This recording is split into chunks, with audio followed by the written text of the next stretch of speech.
My name is Nikki Schaefer. I am currently 53, but I was 47 when I was diagnosed with breast cancer. I am currently a fourth grade teacher at Gombert Elementary School. Well, I was over 40, so doing my annual mammograms, and it was February. I was on my way to a basketball game. One of my boys, I can't even remember who.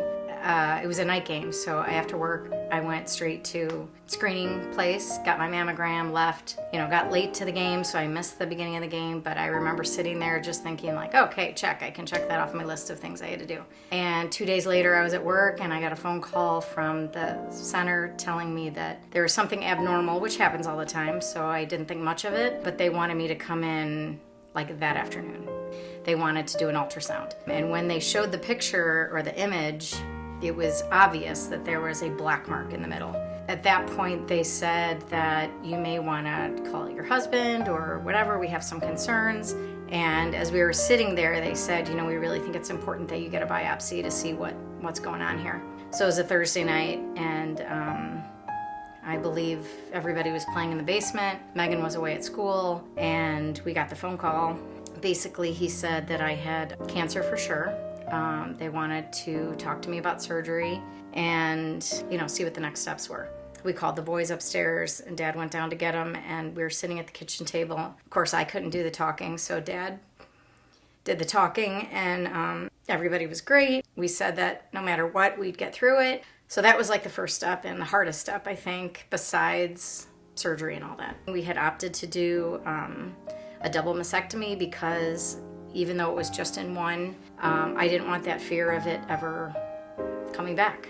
I wanted to know that I took care of it and it was gone and it wasn't going to come back. I was just back to teaching third grade, so it's my first year back. I'm nervous about keeping my job and what does that mean.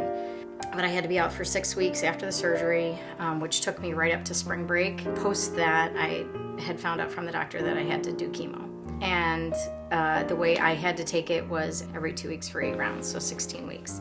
So that was going to start right after spring break or soon thereafter and run all the way through July. I don't know how I did what I did, but I wanted to keep working. I would be the best word I can describe it is numb. Like the rest of the weekend, I was just numb. You don't feel good, you feel sick to your stomach, you're sitting in a room with a bunch of people, like Mima and Pop-Up would come over, or family would come over and visit, and everybody would be talking, and I just couldn't be part of the conversation. So I tried to go back on Mondays, and I would go in. I went in one Monday, but I had a sub planned anyways, and literally I couldn't even log into my computer.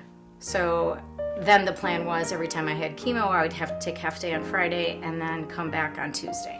One of my favorite stories from my students that year is I went to get my hair shaved and got a wig, and so I walked in that one first day after spring break with this new hair, right? And it's awkward and feels weird, and I walked into class and the students are walking in after spring break, kind of forgot that I was gone for 6 weeks, but they're like, hey, great to see you. And one little boy stops in his tracks, little boy even, not a girl, and looks up at me and he's like, hey, you have a new hairstyle, cool, and walked right past me. And I just thought, okay, I can do this.